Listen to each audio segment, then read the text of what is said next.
இவர் ஐயா நம்ம வந்து ஐயா பஞ்சாயத்து சார் அவர்களுக்கு நமது குரு வந்து எப்படின்னா தியாக செல்வதற்குலாம் 1000 ரூபாய் கொண்டு வந்து கூட்டிட்டு முடியாது. நம்ம ஐயா பார்த்தீங்கன்னா இவர் நம்ம குருநாதர், நம்ம எல்லோருக்குமே ஒரு பாசம் இருக்கக்கூடாது. நம்ம பயிற்சி காலத்திலேயே நமக்கு இவர் குருநாதர். காலையில கோழி கூதோ இல்லையே தெரியாது, சூரியன் நினைக்கிறேன். சூரியன் உதயபாகமா சிறந்த வேகம் மறந்துடுவோம். ஆனா நானும் அந்த காலையில 4 மணிக்கெல்லாம் நம்ம உலகத்தை வந்து ஐயா வந்து துயிலை செய்வார். அதே மாலையில 4 மணிக்கு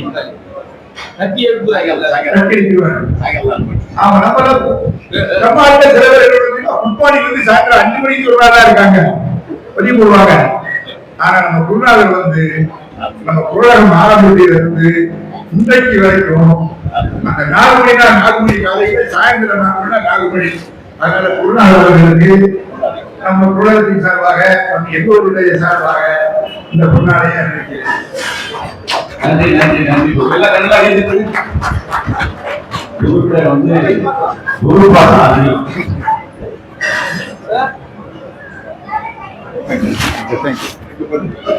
சரி, அவன் வர லேட்டா தானே கூட இந்த பிஎன்எஸ் பாரத நியாய சம்யுக்தா பாரத நீதி சட்டம் அப்படின்னு நினைக்கிறேன் தமிழ்ல. ஐயோ அதெல்லாம் நான் பார்க்க, எனக்கு அதெல்லாம் பார்க்க முடியாது. ஒரே ஒரு வரி வாட்ஸ்அப்ல போடுங்க, அது எனக்கு ஈஸியா பார்த்து அப்படியே படிப்பேன். நிறைய தேடி கிடைக்க முடியாது. அதே மாதிரி சிஆர்பிஎஃப்க்கு அந்த பாரத சுரக்ஷா சம்யுக்தா அப்படின்னு நியாயம் வருது வராது. அதே மாதிரி எவிடன்ஸ் ஆக்டுக்கு 1 வருது. இது வந்து 2/7/2024 வந்தது அமலுக்கு. ஆமா, அந்த தேதி அந்த வருஷத்தை போடு. 5-7 செக்ஷன் 290 பிக்கு 323 324 307 302 304 இந்த 7 செக்ஷன் மட்டும் பிஎன்எஸ் ஐபிசி அப்படின்னு போட்டு அது கீழே கீழே போட்டு வாட்ஸ்அப்ல போடு. கொஞ்சம் பெருசா இது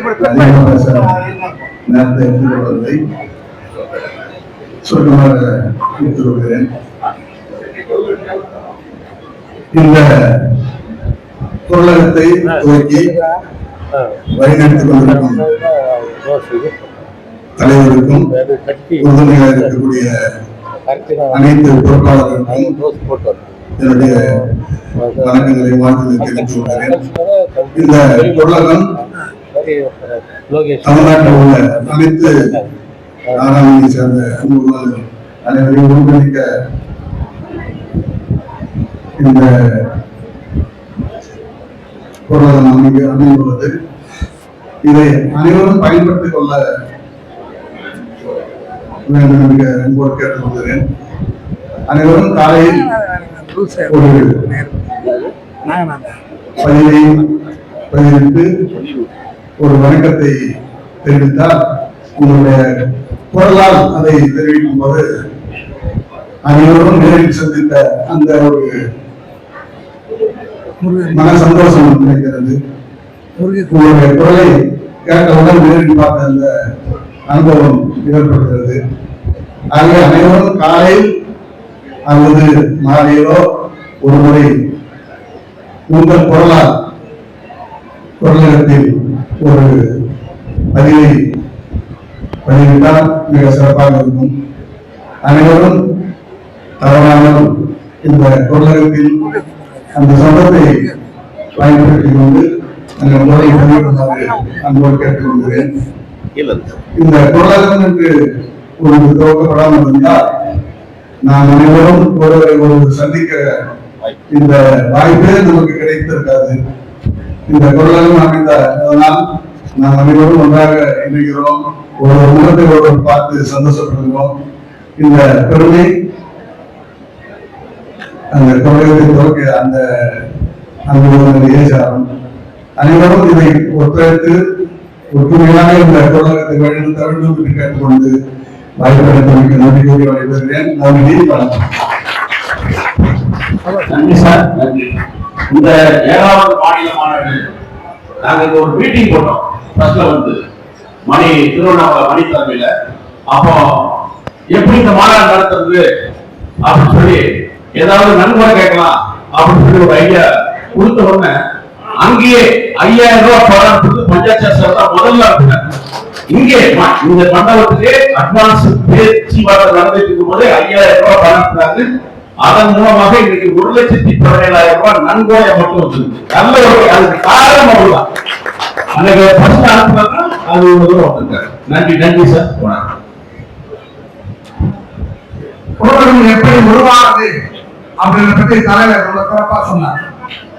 அண்ணன் நாகநாதன் அவருடைய மகன் திருமணத்துல அண்ணன் கருப்பையா, தஞ்சாவூர் அண்ணன் விசுவாசம், நண்பர் தாமரசெல்வன், சேது இவங்கெல்லாம் பத்தி சொன்னார். இப்போ நம்ம பண்டத்தரன் சொன்னார் இல்லையா, இப்படி எல்லாம் அதை ஆர்கனைஸ் பண்ணலன்னா இது இந்த மாதிரி 3 நடக்க நேற்று இப்போ லேட்டஸ்ட்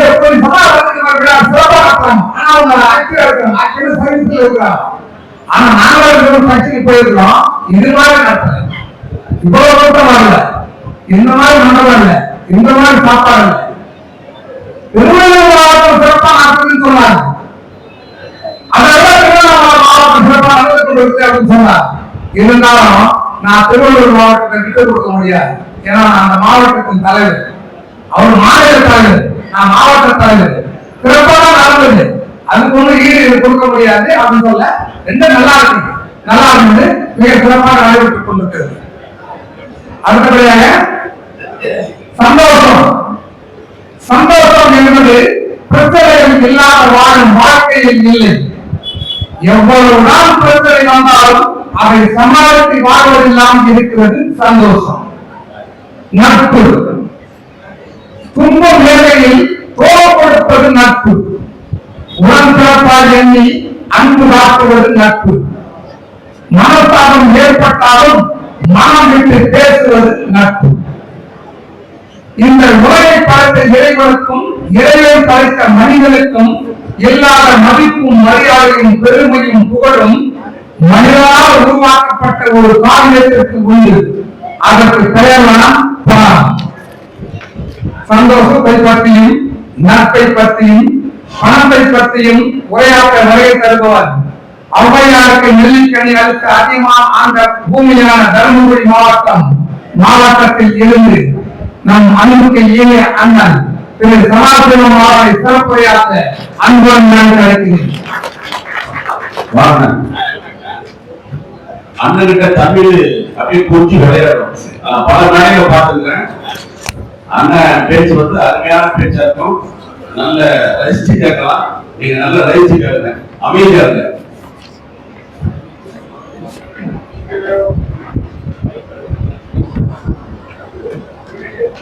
வாழ்க்கை என்றால் யாதென கேட்டேன், வாழ்ந்துபார் தெரியும் என்றார். வறுமை என்றால் யாதென கேட்டேன், பட்டுப்பாட புரியும் என்றார். இல்வாழ்க்கை என்றால் யாதென கேட்டேன், அடைந்துபார் புரியும் என்றார். அனைத்துமே நான் அனுபவித்துத்தான் அறிய வேண்டும் என்றால் ஆண்டவன் என்று நீ எதற்கின்றேன். ஆண்டவன் என் அருகில் வந்தார், அந்த அனுபவமே நான் தான் என்றான். அந்த ஆண்டவனுக்கு நிகரான அனுபவங்களை பெற்று இன்று வெற்றி பெற்ற மனிதர்களால் இந்த அரங்கத்தில் நிறைந்து அமர்ந்திருக்கின்ற என் அன்பு சகோதரிகளுக்கும் என் அன்பு நண்பர்களுக்கும் தர்மபுரி சதாசிவத்தின் இனிமையான காலை வணக்கங்கள்.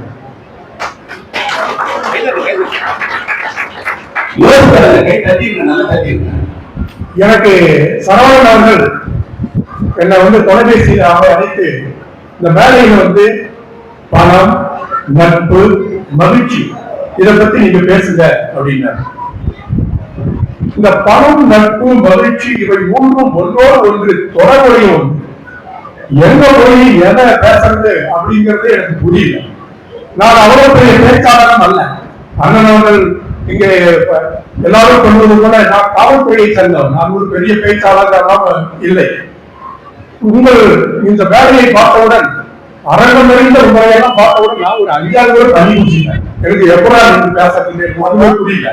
இருந்தாலும் கூட என்னுடைய பேச்சிலே குறை இருந்தாலும் கூட அதை நீங்கள் அனுமதித்து கேட்டுக்கொண்டிருப்பீர்கள் என்ற நம்பிக்கையோடு என்னுடைய சிறிய பேச்சை இங்கே நான் உங்களுக்காக வழங்க முன்வருகிறேன்.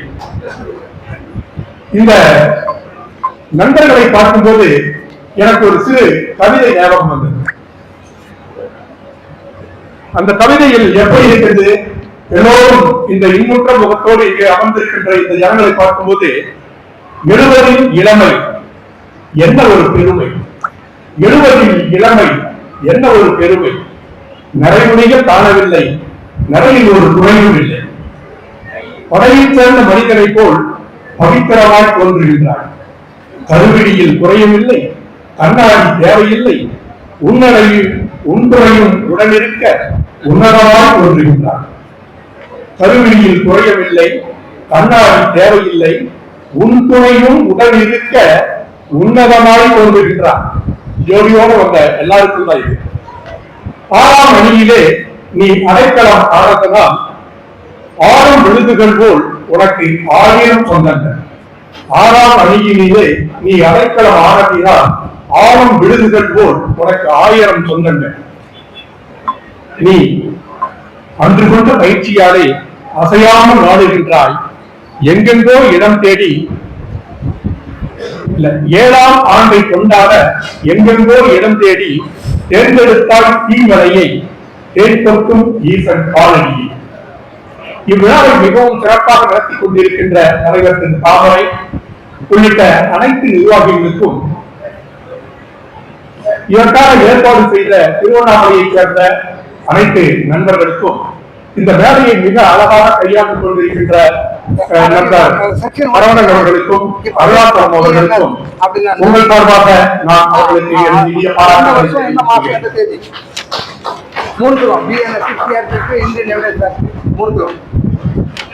இந்த 3 தலைப்புகளில் பணம், நட்பு, மகிழ்ச்சி. இதுல பணம் அப்படிங்கறத நான் முதல்ல எடுத்துக்கிறேன். இந்த பணம் அப்படிங்கிற சமாச்சாரம் மனித வாழ்க்கையில் உன்னதமான ஒன்று. அதை யாரும் தவிர்த்து கொள்ள முடியாது. ஒரு சின்ன பேப்பரும் ஒரு பணமும் 2 பேசிக்கிற மாதிரி ஒரு சின்ன கவிதை ஒன்று பார்த்து, ஒரு காகிதம் ஒரு பண நோட்டை பார்த்து கேட்குது, நீயும் நானும் காகிதம் தான், நீயும் நானும் காகிதம் தான். ஆனால் உனக்கு மட்டும் ஏன் இந்த தனி மரியாதை, என்னை பார்த்தால் அந்த அளவு மரியாதை இல்லை என்று ஒரு சாதாரண காகிதம் கேட்கிறது. அதற்கு பணம் மௌனமாக பதில் சொல்கிறது, நீயும் நானும் காகிதம் தான், ஆனா என்னை நீ என்றாலும் ஒரு நாள் குப்பை தொட்டியில் பார்த்திருக்கிறாயா என்று கேட்கிறது. பணம் இரண்டும் காகிதம் என்றாலும் கூட அந்த பணத்திற்குள்ள மரியாதை தனியாக இருக்கிறது. இதற்காக தான் இந்த பணத்திற்கு முன்னுரிமை வந்தால் நட்பு கிடைக்காது. பணத்துக்கு நீங்க ரொம்ப முன்னுரிமை கொடுத்துருக்கீங்க அப்படின்னு நட்பு இருக்காது. நட்புக்கு முன்னுரிமை கொடுத்து பணத்தை பற்றி ரொம்ப உதாசீனப்படுத்தினா பணம் தங்காது. இந்த நட்பும் பணமும் இல்லை என்றால் மகிழ்ச்சி இருக்காது. இப்படி 3 ஒன்னோட ஒண்ணு சேராத வகையில் இருக்கின்ற இந்த தலைப்பை பற்றி நாம் எது சிறந்தது என்று பேச முடியாது. எது சிறந்தது அப்படின்னு பேசுறா அது பெரிய பட்டிமன்ற மாதிரி ஆகும். நான் அதை பற்றி எல்லாம் பேச விரும்புகிறேன். பணம் ஒரு மனிதனுக்கு எவ்வாறெல்லாம் தேவைப்படுகிறது,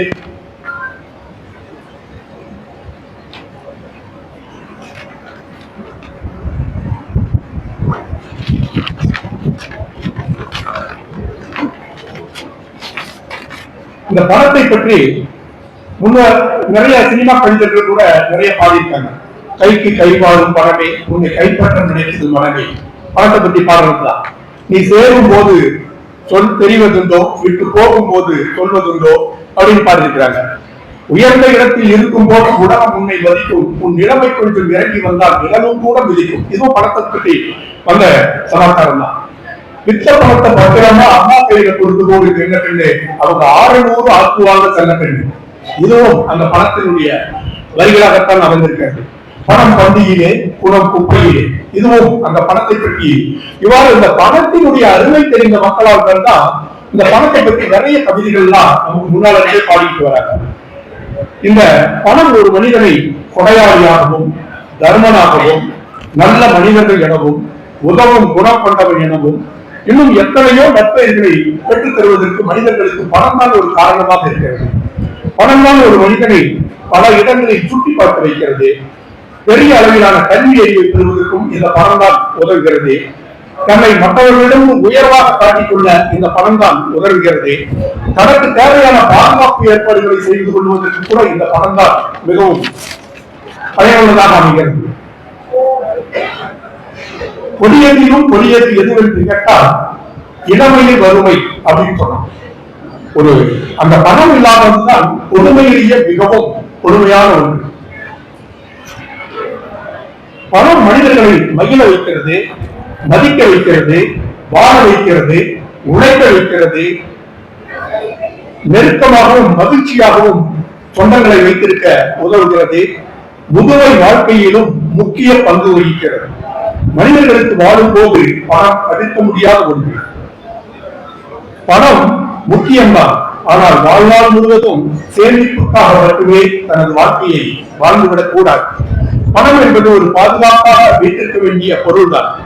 ஆனால் அதை கொண்டுதான் வாழ்க்கையை அர்த்தமுள்ளதாக ஆக்க முடியும் என்ற நிலையெல்லாம் இல்லை. ஓய்வு என்பது முடிவல்ல. இத்தருணத்திற்கான் நம் உடலை கவனிக்க வேண்டும். விருப்பங்களை நிறைவேற்ற குடும்பத்துடன் நேரம் செலவிட வேண்டும். நம் வாழ்க்கையை அனுபவிக்க கிடைக்கின்ற இரண்டாம் வாய்ப்பு தான் இந்த ஓய்வு கால வாழ்க்கை.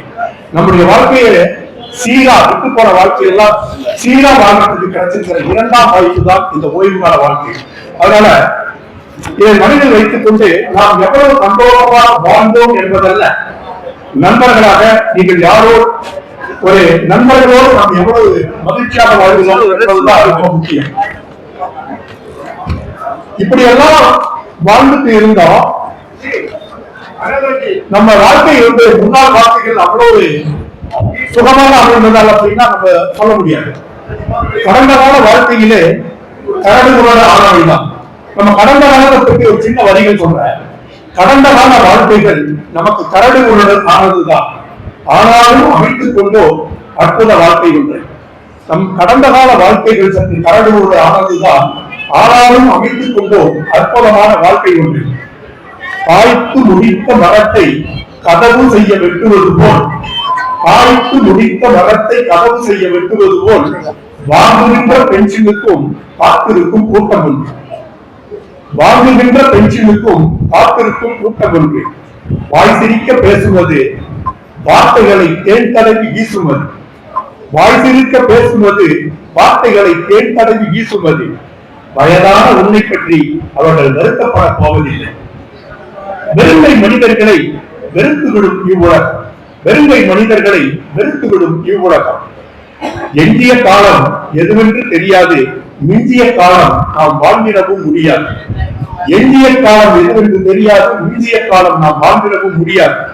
கட்டாய தேவைக்கு கைப்பணம் முக்கியமே, கட்டாய தேவைக்கு கைப்பணம் முக்கியமே. சொந்தங்கள் கூடிக்கொண்டு சோகக்கதை சொல்லியதும், சொந்தங்கள் கூடிக்கொண்டு சோகக்கதை சொல்லியதும் கைப்பணத்தை கடன் கேட்டு தண்ணீரும் விட்டுவிடும். கைப்பணத்தை கடன் கேட்டு தண்ணீரும் விட்டுவிடும். கைப்பணத்தை கொடுத்து விட்டு நீ கடன் கேட்க போனாக்க கண்டபடி பதில் பேசி உன்னை கடக்கத்தில் விட்டுவிடும். பத்திரமாய் நீ இருக்க பகுத்தாய கற்றுக்கொள், கண்ணியோல் உன் துறையை காப்பாற்றி வாழ்ந்து கொள். இது இந்த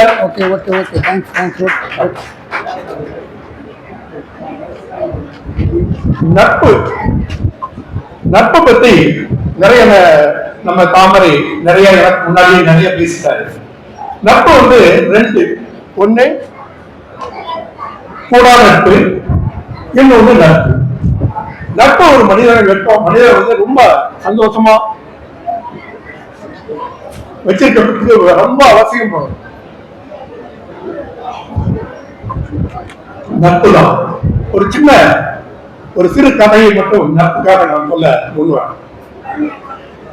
ஒரு ஆற்றோரத்தில் ஒரு நாவல் மரம், ஆற்றோரமா ஒரு நாவல் மரம் இருக்குது.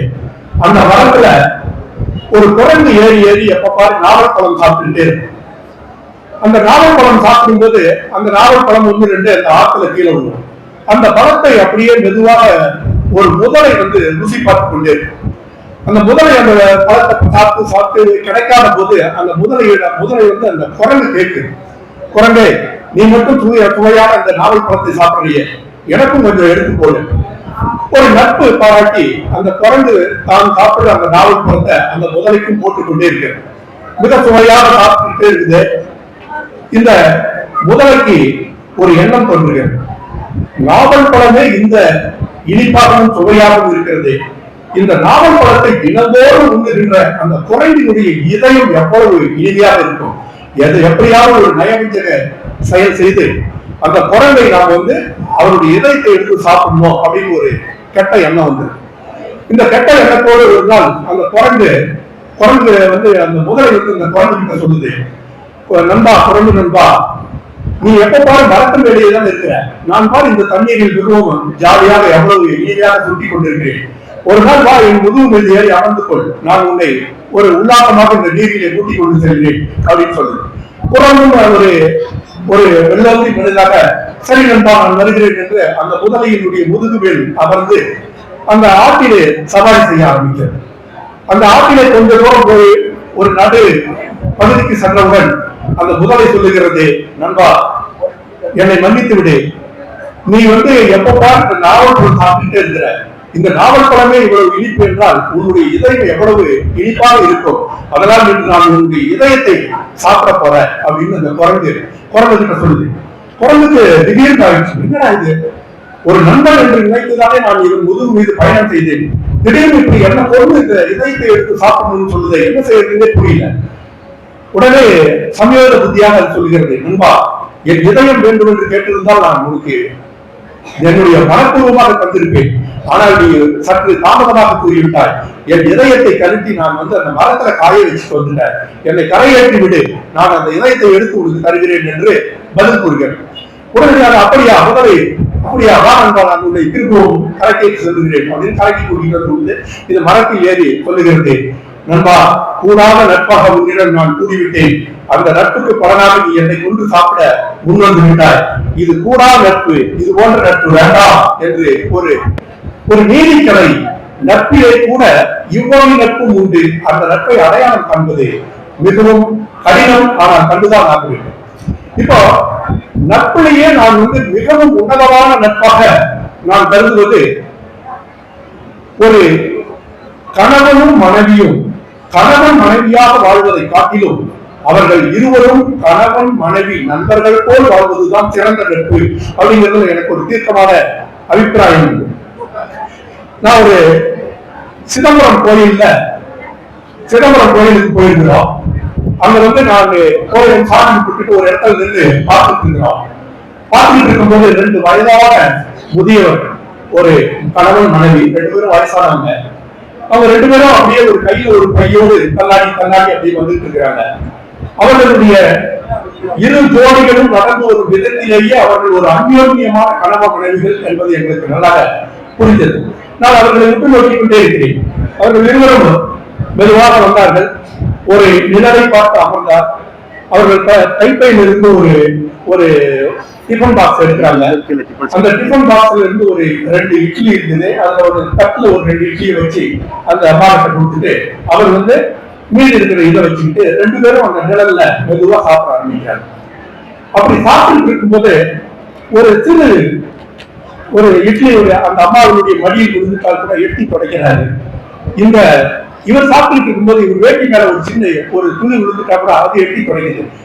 இந்த அந்யோன்யம் நம்மளை ரொம்ப அவங்க அப்சர்வ் பண்ண வைக்குது. எவ்வளவு ஒரு வயதான ஒரு 80 வயதான ஒரு தோற்றத்தில் உள்ள ஒரு நபர், என்ன ஒரு அந்யோன்யம் என்று நான் அவர்களை தொடர்ந்து கண்காணித்துக் கொண்டே இருக்கிறேன். அவங்க சாப்பிட்டு முடிச்சுட்டு அந்த பக்கத்துல இருக்கிற குளத்துக்கு ஒரு கால் பண்ணிக்கிட்டு கோயிலுக்கு போகிற அந்த நோக்கத்தோடு அவர்கள் அந்த படியிலே இறங்குகிறார்கள். அவர் தன்னுடைய வேட்டியை இறுக்கி கட்டிக் கொள்கிறார். அந்த படியில ஒவ்வொரு படியாக இவர் முன்னால் கால் வைக்கிறார். அவர் இந்த அம்மாவுடைய கையை பிடித்துக் கொண்டு மெதுவாக இறங்குகிறார். இன்னும் ஒரு படி இருக்கிறார். அந்த அம்மா எந்த வகையிலும் இடறி கீழே விழுந்துவிடக்கூடாது என்பதில் மிக கவனமாக அங்க இறக்கி அந்த ஒரு கை தண்ணி கொண்டு அந்த அம்மாவுடைய முகத்தை துடைத்து விட்டு இந்த அம்மாவும் அந்த நபரும் மேலே ஏறி வருகிறார்கள்.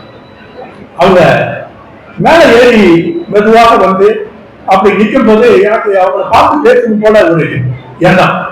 சரி ஐயா, நீங்க எந்த ஊர் அப்படின்னு கேட்கிறேன். நான் ஏதோ ஒரு பக்கத்து ஊரை சொல்றாங்க. ஏன் இவ்வளவு முதிர்ச்சியான நேரத்தில் கூட இந்த மாதிரி வரீங்க அப்படின்னு. நான் என் மனைவி இந்த கோயிலை பார்க்கறதுக்காக ஆசைப்பட்டாங்க, அதனால நான் கூட்டிட்டு வந்தேன் அப்படின்னு சொன்னாங்க. அந்த மனைவி மீது இருந்த ஒரு பாசத்துல அவர் அந்த மனைவியை எத்தனையோ இக்கட்டான நேரங்களிலும் அந்யோன்யமாக கொண்டு அவர் வந்த அந்த தோரணை, அந்த நடைமுறைகள், அவர்கள் அன்பு காட்டிய விதம், இவைகளெல்லாம் நம்மை மெய் செலுத்த வைத்தது. கடைசியில் அவர்களை பார்க்கும்போது எனக்கு தோன்றியது, இறைவன் எப்போதும் ஒன்று சேர அழைப்பதில்லை. இறைவன் எப்போதும் ஒன்று சேர அழைப்பதில்லை. ஏதோ ஒரு சூழலில் முன்பின்னாகத்தான் அழைக்கிறான். ஒருவேளை முன்பின்னாக போய்விட்டால் இந்த ஜீவன்கள் எப்படி ஒன்றை விட்டு ஒன்று வாழும் என்று தோன்றியது. கடவுள் அவர்களுக்கு ஒரு நல்ல ஒரு தீர்க்கமான ஒரு சக்தியை கொடுக்க வேண்டும் என்று தோன்றிய காரணத்தால் எனக்கு அவர்களை பார்க்கும்போது, ஒருவேளை அவர்கள் ஒன்று விட்டு ஒன்று பிரிந்து போனால் அவர்களுக்கு என்ன இருக்க, எந்த மாதிரியான வாழ்க்கை அமைய வேண்டும் என்று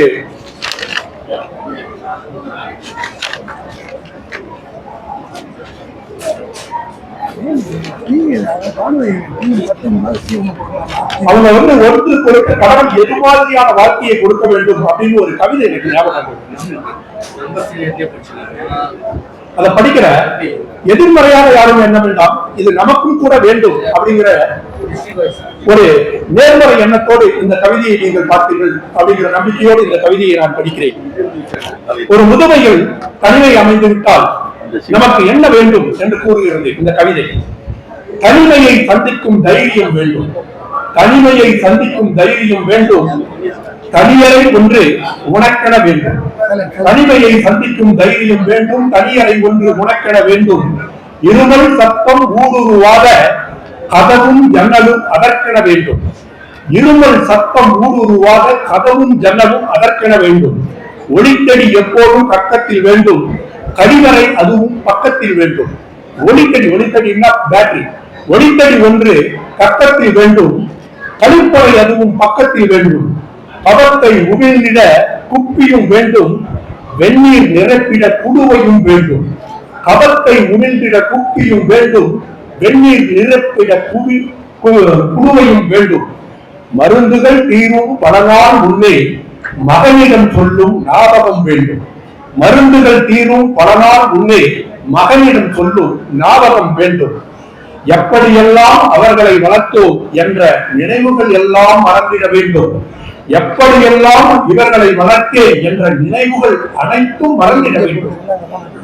பசியை வெறுக்கும் பக்குவம் வேண்டும், ருசியை வெறுக்கும் நாற்பது வேண்டும். கைத்தடி வேண்டும், கம்பளி வேண்டும், காதல் மனைவியின் நினைவுகள் வேண்டும். கைத்தடி வேண்டும், கம்பளி வேண்டும், காதல் மனைவியின் நினைவுகள் வேண்டும். காதில் பார்க்கும் கடிகாரம் வேண்டும். கண்ணு சரியா தெரியாது, அதனால காதலை கேட்கிற கடிகாரம் வேண்டும். அறிவுரை சொல்லுதல் நிறுத்திட வேண்டும், அறிவுரை சொல்லுதல் நிறுத்திட வேண்டும். அனுமதி பெற்றே பேசிட வேண்டும், அறிவுரை சொல்லுதல் நிறுத்திட வேண்டும். அனுமதி பெற்றே பேசிட வேண்டும். அக்ரணை ஒன்று துணைக்கிறது வேண்டும், அக்ரணை பெற்றால் சொல்ற அக்ரணை ஒன்று துணைக்கிறது வேண்டும். கருத்த முகம் கண்டாலும் சிரித்திட வேண்டும், கருத்த முகம் கண்டாலும் சிரித்திட வேண்டும். எது உண்டாலும் சிரித்திட வேண்டும், கருத்த முகம் கண்டாலும் சிரித்திட வேண்டும். எது உண்டாலும் சிரித்திட வேண்டும். இடுப்பு வேட்டி இருந்திடல் வேண்டும், படுக்கையில் கழிவுகள் உதிர்ந்திடும் முன்னே கடவுள் நம்மை அழைத்திட வேண்டும்.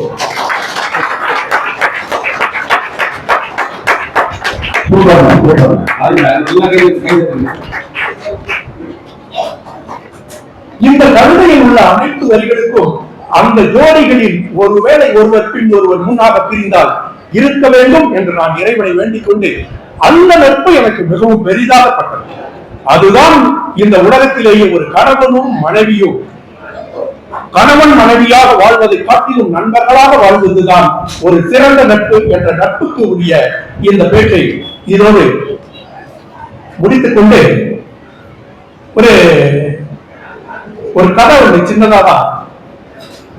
மாவீரன் அலெக்சாண்டர் அவர் அலெக்சாண்டர் இந்த உலகத்தை மொத்தத்தையும் ஒரு கொடையின் கீழானார். ஒரே ஒரு இந்த உலகம் பூரா அவருடைய கடைக்கு கீழே தான் வாழ்ந்துட்டு. அவருக்கு எந்த இதுவும் 10-12 வருஷமா படையெடுத்து அப்படியே இந்த உலகத்தில் அவர் வெல்வதற்கே எனக்கு எதிரிகள் இல்லை அப்படின்னு சொல்ற அளவு மாவீரன். பணம், செல்வாக்கு, புகழ் போன்ற எல்லா சமாச்சாரங்களும் என்னால் இருக்கு. ஒரு காலகட்டத்தில் தான் இறக்க போகிறோம் என்ற உணர்வு அவருக்கு தெரிகிறது. நம்ம என்ன ஒரு கொஞ்ச நாள்ல இறந்துருவோம். அப்படின்ட்டு அவர் உணர்றார். அந்த இறப்பை வந்து அவர் உணர்ந்து கொண்டார். உடனடியாக தன்னுடைய படை தளபதிகளை எல்லாம் அழைக்கிறார். வாங்க, நான் இன்னும் ஒரு சில நாட்களில் நாட்டு விடுவேன். என்னை வந்து நீங்க என்ன பண்றீங்க அப்படின்னா, என்னுடைய கிரேக்கத்திற்கு நீங்க கொண்டு செல்லுங்க, என்னுடைய கிரேக்கத்திற்கு என்னுடைய உடலை கொண்டு செல்லுங்க. அப்படி கொண்டு செல்லும் போது நான் இப்பொழுது உங்களுக்கு சில அறிவுரைகள் கூறுகிறேன், இதன்படிதான் நடக்க வேண்டும் என்று கூறுகிறார். என்ன மன்னரை நீங்கள் கூறுங்கள் என்று அவருடைய தளபதிகள் கேட்கிறார்கள். அந்த தளபதி கிட்ட அலெக்சாண்டர் இந்த கட்டளைகளை கூறுகிறார். நான் இறந்து விடுவேன், எனக்கு என்னுடைய பிரேதத்தை ஒரு சவப்பெட்டியில் வைத்து தூக்கி செல்லுங்கள். யாரும் தன்னுடைய தோல்வியில் வைத்துக் கொண்டு நீண்ட நெடுதூரம் என்னை இந்த உலகம் முழுக்க என்னுடைய நாட்டுக்கு எடுத்து செல்லுவரை எடுத்து செல்லுங்கள். ஆனால் என் கைகள் மட்டும் அந்த பெட்டிக்கு வெளியே நீட்டிக் கொண்டிருக்க வேண்டும் அப்படிங்கிறார். இது ஏன் இப்படி கூறுகிறீர்கள்? ஒரு பிரேதத்தின் வெளியே ஏன் அந்த கைகள் நீட்டிருக்க வேண்டும் அப்படின்னு கேட்கிறாங்க. இந்த உலகத்தையே ஒரு கொடையின் கீழ் ஆண்ட இந்த அலெக்சாண்டர் கூட தான் போகும்போது எதுவும் எடுத்து செல்லவில்லை என்ற உண்மையை இந்த உலகம் அறியட்டும் என்பதற்காக என் கையை வெளியே வைத்து செல்லவில்லை. நம்ம எவ்வளவுதான் பொருள் ஈட்டி சேர்த்தாலும் கூட நாம் செல்லும் போது பெரிதாக எதையும் எடுத்துக்கொண்டு செல்ல போவதில்லை என்பதற்காகத்தான் இது அலெக்சாண்டரின் கதையில் ஒரு பின் குறிப்பாக சேர்க்கப்பட்டிருக்கும் என்றாலும் கூட இது ஒரு நல்ல செய்தி. நமக்கு நம்மளுடைய காலகட்டங்களில் எவ்வளவோ சம்பாதிச்சிட்டோம், நிறைய பொருள் சேர்த்துட்டோம், நம்மளுடைய குடும்பத்தை ஓரளவு ஸ்டாண்டர்டா இந்த சமுதாயத்திற்கு இணையாக சேர்த்துட்டோம். இதற்கு மேலும் கூட என் பேத்திக்காக நான் சேர்க்கிறேன், என் பேரனுக்காக சேர்க்கிறேன், என் பிள்ளைங்க இன்னும் கஷ்டப்படக்கூடாது அப்படின்னு சேர்க்கிறேன். இந்த மாதிரி எண்ணங்களை சற்று தள்ளி வைக்க வேண்டும். சராசரி குழந்தைகளுக்கு தேவையான அளவு தேவையான பொருட்கள் இல்லாதவர்கள் அந்த நிலையில் கூட இருக்கலாம், அது கூட தப்பில்லை. ஆனால் ஓரளவு அந்த பேசிக் நீட்ஸ் எல்லாம் முடிஞ்சிடுச்சு அப்படின்னா நீங்க இது மாதிரி ஒரு எண்ணங்கள் உங்கள் இருந்தால் அதை சற்று தள்ளி வைத்து விட்டு இந்த ஓய்வுகால வாழ்க்கையை உபயோகமானதாக வாழ வேண்டும் அப்படின்னு சொல்லிட்டு எனக்கு ஒரு முத்துக்குமாரனுடைய ஒரு சிறு கவிதையை மட்டும் படித்து நான் முடித்துக் கொள்ளலாம் என்கிறேன். நான் அதிக நேரம் பேசுவதால் உங்களுக்கு சற்று போர் அடிக்க கூட தோன்றும். இல்ல இல்ல இல்ல பேச்சு தெளிவதில்லை, அதெல்லாம் போர் அடிக்கல, அதெல்லாம் நுட்பமா தான் கேட்கிறாங்க. அந்த கவிதையை மட்டும் படிச்சிருக்கேன். அந்த இது ஒரு பெண்ணடிமை கணக்கான கவிதை தான். இருந்தாலும் நான் முத்துக்குமாரனுடைய கவிதை நான் ஒரு குறிப்பா இன்னும் சொல்ல பார்த்தேன். இந்த அம்மாவும் நேற்று அவருடைய கணவரும் இந்த மேடையிலே ஒரு டான்ஸ் ஆடினாங்க. அந்த மகிழ்ச்சியை எங்க போய் சொல்வது என்றே தெரியவில்லை. அந்த அம்மாவும்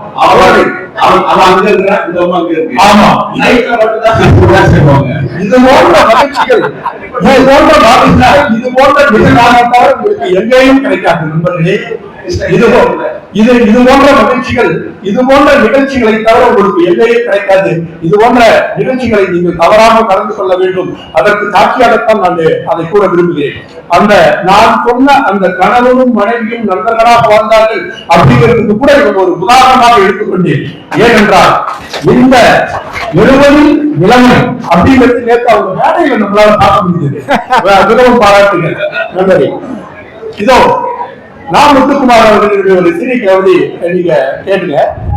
வேப்பமும் விளக்கும் எங்கள் வீட்டு கிணற்றில் தூர்வாரும் உற்சவம் வருடத்திற்கு ஒரு முறை விசேஷமாய் நடக்கும். வேப்பமும் விளக்கும் எங்கள் வீட்டு கிணற்றில் தூர்வாரும் உற்சவம் விசேஷமாய் வருடத்திற்கு ஒரு முறை நடக்கும். ஆழ்ந்த நீருக்குள் அப்பா இறங்க இறங்க அதிசயங்கள் மேலே வரும்.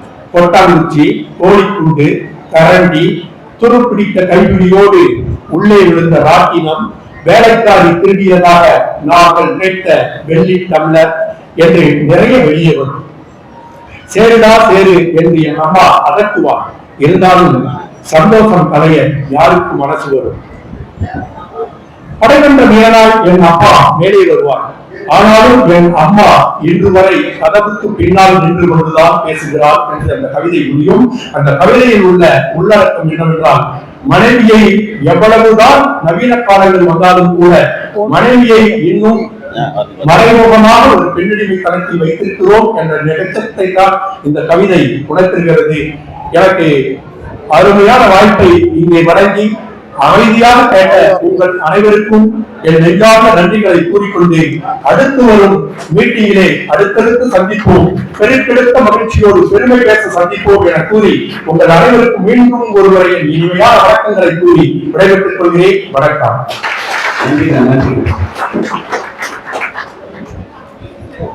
வாழ்த்துக்கள், வாழ்த்துக்கள். நீங்கள் சிறப்பு பேச்சாளர் என்பதை நாங்கள் நன்கு அறிவோம். உங்கள் பேச்சு யாரையும் எதிர்த்து போகாமல் உட்கார வைத்தது. ஆனால் உங்கள் மனம், உங்கள் எண்ணம் தேநீர் அருந்த வேண்டும் என்ற எண்ணம் மனதில் தோன்றிருக்கிறது. மிக விரைவில் தேநீர் நிக்கிறவங்க உட்கார்ந்துடலாம், தயவு செய்து இடம் இருக்கும் உட்கார்ந்துடலாம். வாங்க உட்காருங்க. அருமையா போயிட்டு இருக்கு நிகழ்ச்சி. மாமா, ஏன் மாமா நிக்கிற? உட்கார் மாமா. தமிழ்நாடு சிறப்பு காவல் 6ஆம் மணி சொந்தங்கள் அனைவருக்கும் அவருடைய அனைத்து தாய்மார்களுக்கும் என முதற்கண் வணக்கத்தை தெரிவித்துக் கொள்கிறேன். தம்பி குளத்தின் தலைவர் தாமரை செல்வன் குழகம் ஆரம்பிக்கப்பட்டு பெருமையாக தம்பி நாகநாதன் மகள் திருமணத்திற்கு மானாமரை நடைபெற்றது. அதற்கு தம்பி அருணாசலம், தாமரை செல்வன், தம்பி திருப்பூர் சுப்பிரமணியன், பக்தன், அடுத்து போப்பு புத்திரி சேதுராமநாதன் எல்லாம் போயிருந்தான். அப்போ தற்செயலாக பேசிக்கிட்டு இருந்தோம். ஏன் நம்ம ஒரு குரூப் ஆரம்பித்தேன் அப்படின்னு சொல்லி அப்படி பேசணும். சரி, ஆனால் நான் ஒன்று ஆரம்பித்தேன். நாங்கள் ஆரம்பித்தது தமிழ்நாடு சிறப்பு காவல் 6ஆம் மணி அமைதி தமிழ்நாடு சிறப்பு காவல் 6ஆம் மணி நண்பர்களோட ஆரம்பித்தோம். அது ஒரு வருஷம் ஓடிச்சு. ஊடல் ஓடும் போதே நாங்கள் எல்லாம் நிர்வாகத்தில் எல்லாம் சேர்ந்து இதை பேரை மாற்றணும் அப்படின்னு சொல்லி நான் தம்பி தாமரை செல்வன், தம்பி சரவணன், அருணாசலம், சீனிவாசன் எல்லாம் பேசிக்கிட்டு போது அப்போ குரலகம்னு பேர் வச்ச தம்பி தாமரை செல்வன் தான். அவருக்கு ஒரு அருமையான கைதட்டு கொடுக்குது. முற்றிலும் உண்மை, முற்றிலும் உண்மை. இந்த குரலகம் அப்படின்னு பெயர் வர்றதுக்கு காரணம் திருவள்ளூர் மாவட்டத்தை சேர்ந்த என் அன்புக்கு இனிய நண்பர் தாமரை செல்வன் அவர்கள். போடுங்க வருவோம்.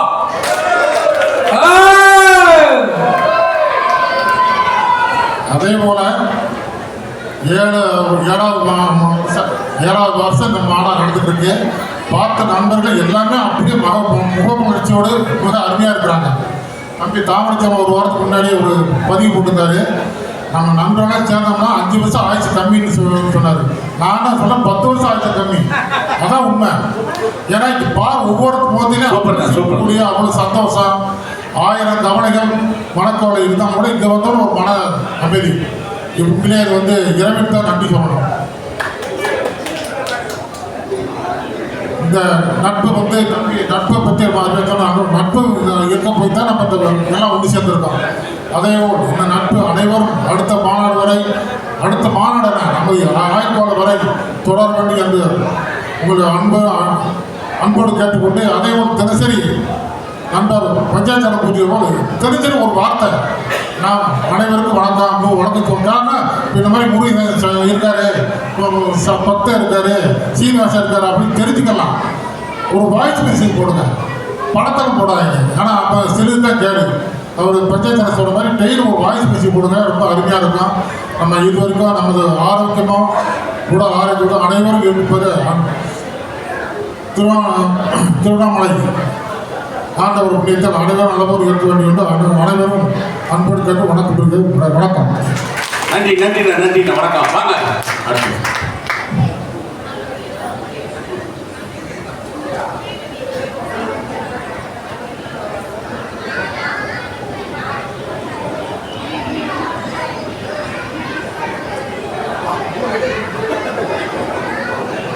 அனைவருக்கும் வணக்கம்.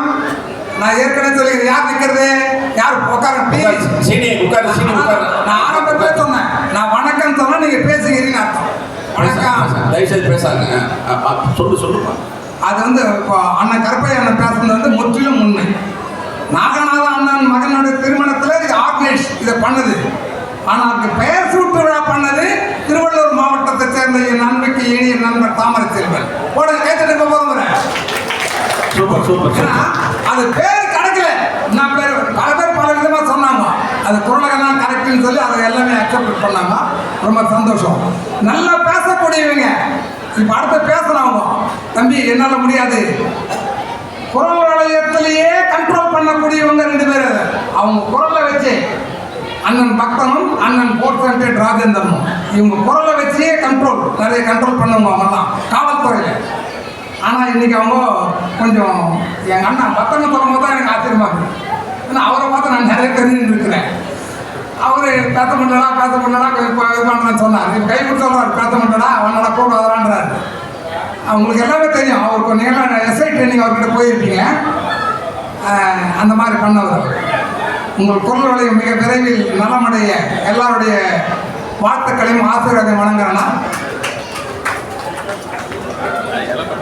அடுத்தபடியாக எல்லோர் வாழ்விலும் மரத்தடி வேறாக இருக்க முடியாது. எல்லோருடைய வாழ்விலும் நாம் மரத்தடி வேறாக இருக்க முடியாது.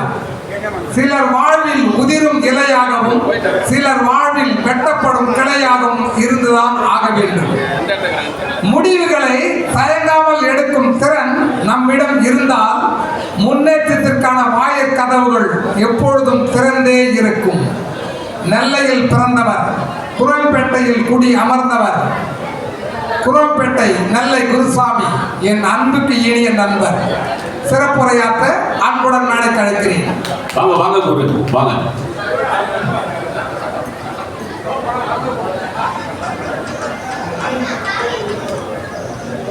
எல்லாருக்கும் வணக்கம். பாசத்திற்குரிய அன்பு சொந்தங்களே, எனதருமை அன்பு சகோதரிகளே, உங்கள் எல்லோருக்கும் அன்பான வணக்கம். இந்த திருவிழா நேரு வா, உட்கார் நேரு உட்கார் 2 பேர் உட்கார். நம்ம 86 பேஜ் எங்க ஸ்டூடெண்ட் நேரு, அவர் இந்த திருவண்ணாமலை பக்கத்தில் உள்ளவர். என்னுடைய அழைப்பை ஏற்றி அவர் வந்திருக்காரு. கைது கூட நல்ல கைது, எல்லாம் கைதுட்டுங்க. என்னுடைய ஸ்டூடெண்ட் ரிட்டையர்ட் ஆயிட்டார், எஸ்ஐஏ ரிட்டையர்ட் ஆயிட்டாரு, பக்கத்தில் திருவண்ணாமலை மாவட்டம். வாங்க வாங்க உட்கார். உங்க குரு தானே? நானா உங்க குருவா? எங்க மாமா. நானாதான் எங்க மாமா, உனக்கு குரு. உட்கார் ராஜா, நல்ல ஆசீர்வாதம் வாங்கிக்கோ. மாமா ஆசீர்வாதம் பண்ணு மாமா.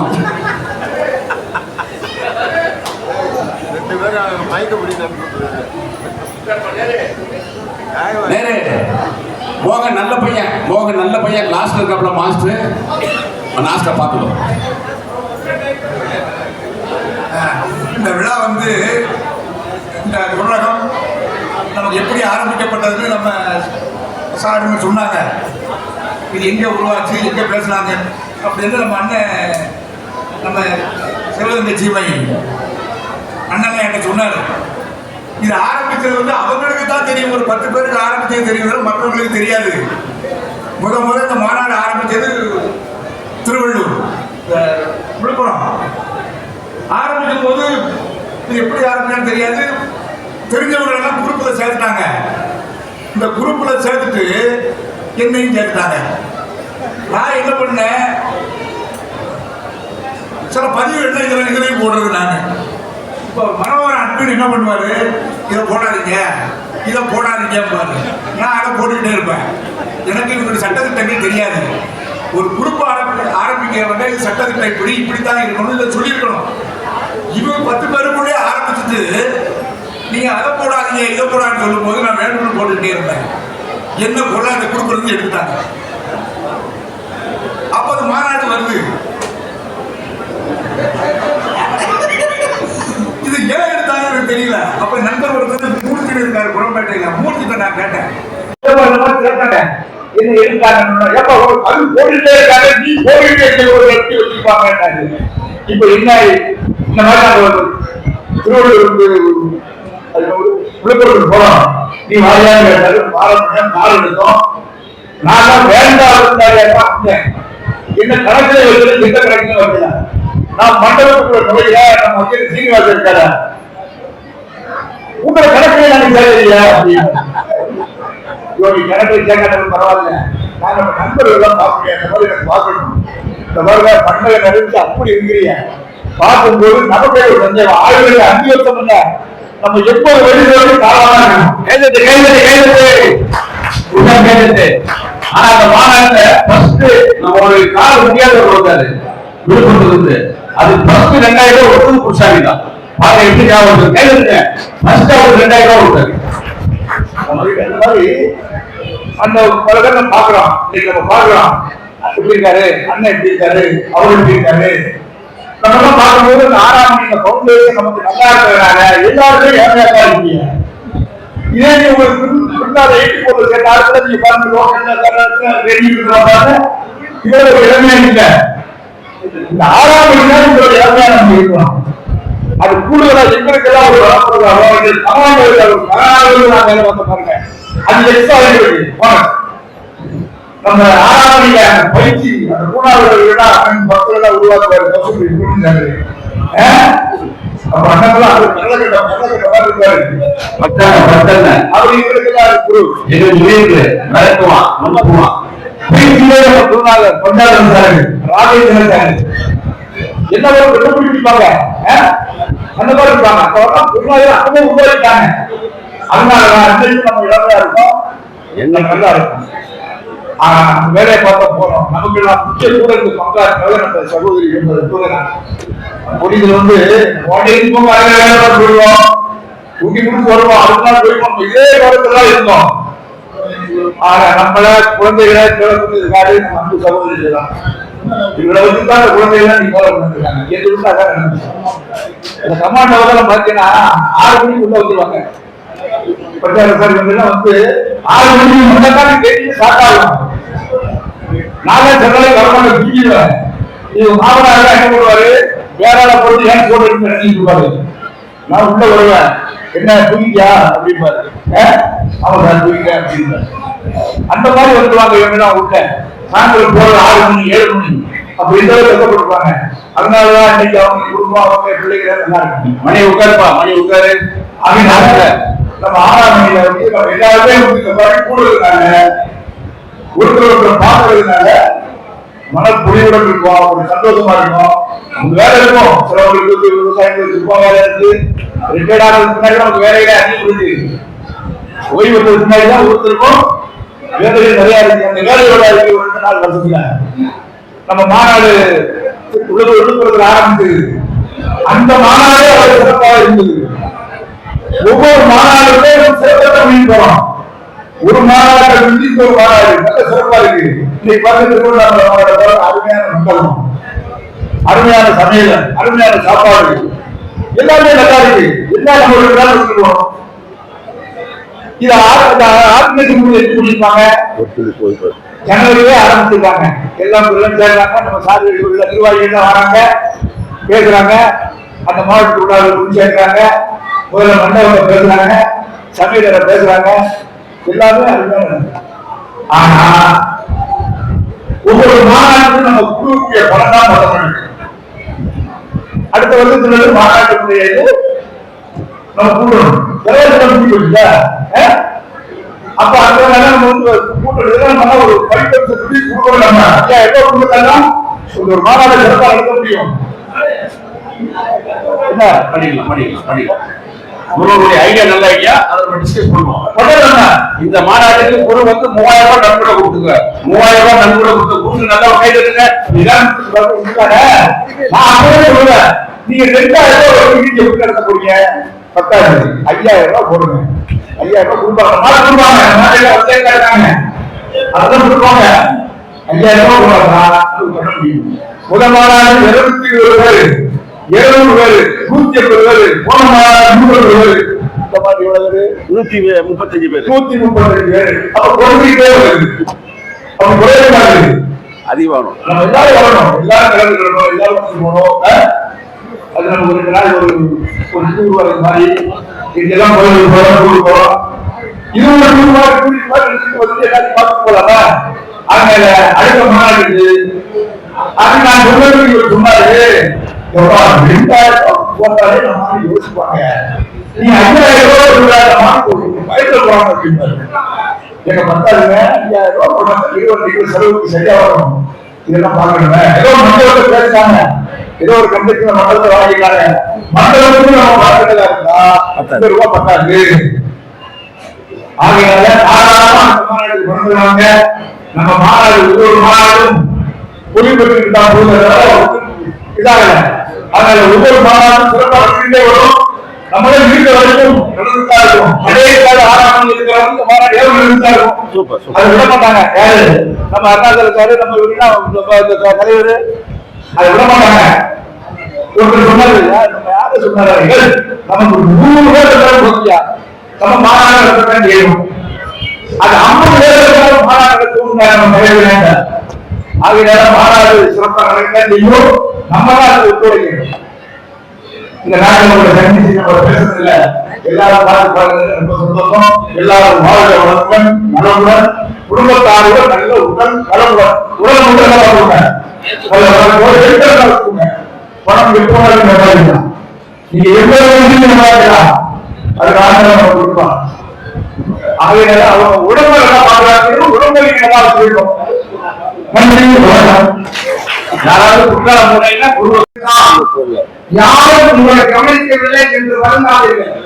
உங்களையும் எங்களையும் படைத்த இறைவன் நம்மளை கவனித்துக் கொண்டுதான் இருக்கிறான்.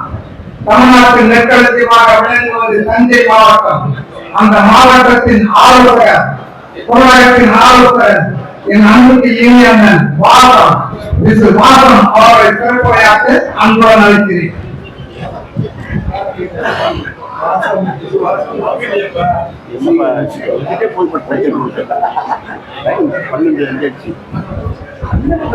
அனைவருக்கும் காலை வணக்கம்.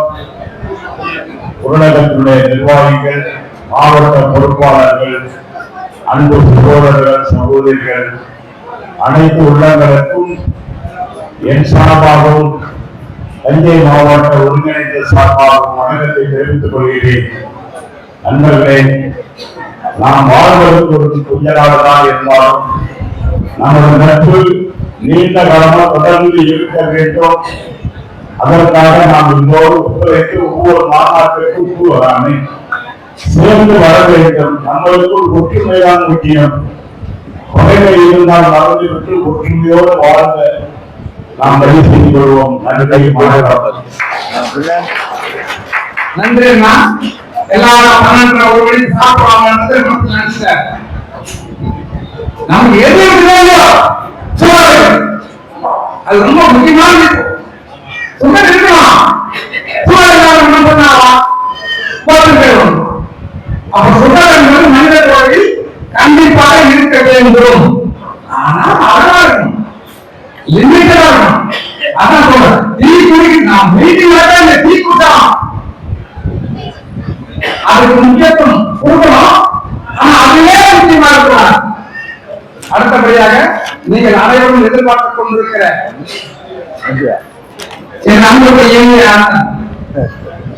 நம்ம பொருளாதாரத்துல வன்மை இருக்கு, நீதி ரெண்டுமே இருக்கு. வன்மையாக இருக்கிறாங்க, நீதியாக இருக்கிறாங்க. ஒரு பெண்ணு டாக்டர் போனா சுகர் செக் பண்ண போனா டாக்டர் சொன்னா உங்களுக்கு சுகர் அதிகமா இருக்குமா, நீ வந்து ஏற்கனவே 2 முறை இன்சுலின் போடுற, உங்களுக்கு சேர்த்து போடணும் அப்படின்னு சொன்னாங்க. நான் கேள்வி கேட்கிறேன், புரியாதுங்களா? ஒரு பெண் மருத்துவர்கள் போல சுகர் செக் பண்றதுக்கு டாக்டர் சொல்ற உங்களுக்கு சுகர் வந்து முன்னாலே கூடி இருக்குது, 2 முறை நீங்க இன்சுலின் போடுறீங்க, இதை உங்களுக்கு போடணும் அப்படின்னு மெல்லியதா சொல்றாங்க. அந்த அம்மா சாவரம் போடலாம் அப்படின்னு கேட்டாங்க. என்ன கேள்வி? அப்ப அவங்க நம்ம சொல்றது வன்மை, டாக்டர் சொல்றது வெண்மை. சுகர் போது 2வது போடுறோம், 3வது போடுறோம், 2வது சொல்றாங்க. 2வது சொல்றாங்க சாவரம் போடணுமா, டாக்டர் யாரும் சொல்றாரு, டாக்டர் அப்ப போடணும் நீங்களே போடலாம். இல்லம்மா பாவரை போடணும். என்ன சொல்றாரு? பாவரை போடணும். அந்த மாதிரி போராட்டத்தில் வன்மையும் இருக்கிறது, மென்மையும் இருக்கிறது. இந்த வன்மையும் மென்மையும் போராட்டத்தில் கட்டுப்பாடுமாக வைத்துக் கொண்டிருப்பார். நெல்லையில் பிறந்தார், ஆவடியில் குடி அமர்ந்தார், கமாண்டோவில் பணிபுரிந்தார். நேஷனல் பணி நிறைவேற்றி பின் நேஷனல் ஹெல்த் இன்சூரன்ஸ் எப்படி பயன்படுத்த வேண்டும், அதை பயன்படுத்தி தானாகவே முன்னின்று பயன்படுத்தி நிறைய பேருக்கு பாதை பெற்று கொண்டு தந்திருப்பவர். அந்த மாதிரி வல்லமை படைத்தார். ஒருவர் நிலை எழுந்து செய்வது மட்டுமல்ல கருதம், ஒருவரை மனம் அறிந்து செய்வது கூட நல்ல வார்த்தைகளை கூடுவது சொல்கிற தர்மம் தான் அப்படின்னு சொல்றாங்க. படைப்பாளர் மட்டும் நிலைகள் மற்றவர்கள் பசிக்காக உழைப்பவன் இறைவன் தான் அப்படின்னு சொல்லிட்டு திருவள்ளூர் மாவட்டம் ஓய்வுபெற்ற கால நலசங்கத்தின் கௌரவ தலைவர் நமது தமிழகத்தின் நிரந்தர பொருளாளர் என் அன்புக்கு இனிய அண்ணன்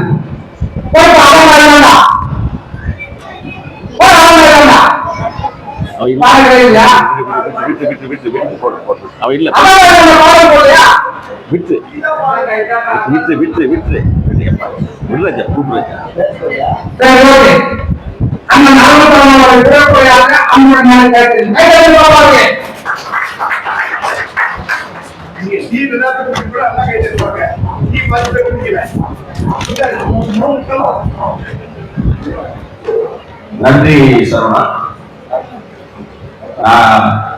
நேற்று பேசிட்டா தம்பி சரவணா சொன்னாரு, ஹெல்த் இன்சூரன்ஸ் பத்தி சொன்னாரு. கிட்டத்தட்ட 30 லட்சம் ரூபாய் இதுவரை வாங்கி கொடுத்துருங்க. 30 lakhs இதுல வாங்கி கொடுத்தாலே நம்மளுக்கு இருந்தாங்க. தனவேலை மற்ற தனவேலுக்கு கிட்டத்தட்ட அவன் லக்கு 5 லட்சம் ரூபாய் வாங்கி கொடுத்துருங்க. இது வரைக்கும் அவனே நன்றி சொன்னான். அதான் ஒரு அது பின்னாடி கொடுத்துறான்.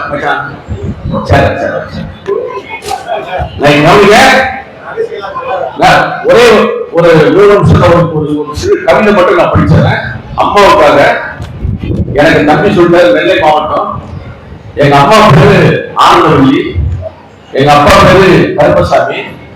ரொம்ப கஷ்டமான குடும்பத்திலிருந்து தான் ஃபர்ஸ்ட் வந்தோம். இந்த நாங்க வரும்போது தனவேலு நானும் பக்கம்லாம் ஒரே சோடு. என்ன கஷ்டங்கள் அவங்களுக்கு தெரியும். இன்னைக்கு ஆண்டவர் கிருபையால நல்லா இருக்கிறோம். என் பையன் இன்னைக்கு சென்னையில ஒரு பிரஸ் இருக்கிறான். மாசம் 1000 புக்கு போட்டு இலவசமா தான் கொடுத்துட்டு இருக்கிறான். நான் கூட 100 புக்கு கொண்டு வந்துருக்கிறேன். நீங்க எல்லாருமே இலவசமாவே வாங்கிட்டு போலாம். நம்ம எல்லாருக்காக இருக்கக்கூடிய தாய்மார்கள் அத்தனை பேருக்காக ஒரு கவிதை. அம்மாவுக்காக. 1000 தான் கவி சொல்லை, அழகாக பொய் சொல்லை, பெற்றவரை ஒப்பிருப்பேன் ஒத்தவரை சொல்லலையே. காவல்துறையெல்லாம் சிறப்பு கண்ணோட்டம், காவலனுக்கு மகன் பயிற்சி, காவலர்களும் மகன் பயிற்சி, உன் கீர்த்தி சொல்லலையே. எழுதவோ படிக்கவோ இயலாத தாயை பற்றி எழுதி என்ன லாபம் எழுதாம போனேனோ. எழுதவோ படிக்கவோ இயலாத தாயை பற்றி எழுதி என்ன லாபம் எழுதாம போனேனோ. ஆனந்தவல்லி கருப்பசாமி எடுத்தாரே, ஆனந்தவல்லி கருப்பசாமி எடுத்தாரே, பொன்னே புறமவரே, என்னை புறந்தவரை இடுப்பு வழி பொறுத்தவரை, என்னை புறந்தவரை இடுப்பு வழி பொறுத்தவரை. அருணாச்சலம் பிறப்பாலும் வயிற்றுல நீ சுமந்ததில்லை, அருணாச்சலம் பிறப்பாலும் வயிற்றுல நீ சுமந்ததில்லை. வயிற்றுல நீ சுமந்த ஒன்று அருணாச்சலம் ஆகிடுச்சு. கண்டு கால மூக்கோட கருப்பா ஒரு பின்ன இடப்பக்க கிடைக்கல. என்னென்ன நினைச்சிருப்ப, கத்தி எழுப்பவனும் களவாட பிறந்தவனும் காவல்துறை அதிகாரிகள் துவந்தானோ. இந்த விவரம் ஏது தெரியாம நெஞ்சூட்டி வளர்த்துள்ள நினைச்சா அது கதைகள் கலிக்கின்றி கலிக்குள்ள குடிவெட்டி கருப்பட்டி நல்லெண்ண கலந்து தருவாயே. கதைகள் கலிக்கின்றி கலிக்குள்ள குடிவெட்டி கருப்பட்டி நல்லெண்ண கலந்து தருவாயே. அது தொண்டையில இரவு சுகமான இளசூடு, மண்டையில மசமசு நிற்கிறப்பா. கொத்தமல்லி வறுத்து வச்சு குறுமுளகா ரெண்டு வச்சு சீரகமும் சிறுபிளவும் சேர்த்து கும்பி அரைச்சி கொலகுலன்னு நீ மதிக்கையில அம்பி மணல் மணக்கும், அடுத்த பேரு கமக்கமக்கும். திட்டிக்கிட்டே சமைச்சாலும் திட்டிக்க சமைச்சாலும் கத்தரிக்க நெய்வொழியும் கருவாடு தேர்வொழுகும். கோழி புறப்புல குட்டி குட்டியா விளக்கு தேங்காய் சில்லுக்கு தேவையெல்லாம் எச்சூடும். வறுமையில நாம பட்ட வழி தாங்க மாட்டாங்க. பேனா எடுத்த பிச்சை அடிச்சேன், பாசம் வந்து வேலை இல்லை, காசு பணம் கூடலையே, காசு வந்து வேலை இல்லை, பாசம் வந்து சேரலையே, கல்யாண நாளைக்கு நிக்க இல்லை, பெத்த அப்ப சென்னை வந்து போறப்பட்டேன், 5,000 வருஷம் உன் ஆசமுகம் பார்க்காம பிள்ளை மனம் கூட்டாச்சு, பெத்த மனம் கல்லாச்சு, வேலை செஞ்சுக்கிட்டே பணம் அனுப்பி வச்ச மகன் கைவிட மாட்டான்னு கடைசி வரைக்கும் நம்பலையே, பாசம் கண்ணீர் பழைய கதை எல்லாம் வெறிச்சோடி போன வேளாண் ஆயிடுச்சு. நெல்லையில நீங்க எல்லோரும் சேர்ந்தருங்க, கைபிடிச்சு கூட்டி வந்து கரை சேர்த்து விட்டவரே, எனக்கு ஒண்ணு ஆனதுன்னா உனக்கு வேற பிள்ளை உண்டு, எனக்கு ஒண்ணு ஆனதுன்னா உனக்கு வேற பிள்ளை உண்டு, உனக்கு ஒண்ணு ஆனதுன்னா எனக்கு வேற தாய் இருக்கா. இந்த கவிதை அனைத்து தாய்மார்களுக்கும் சார்ந்தப்படும். நன்றி, வணக்கம்.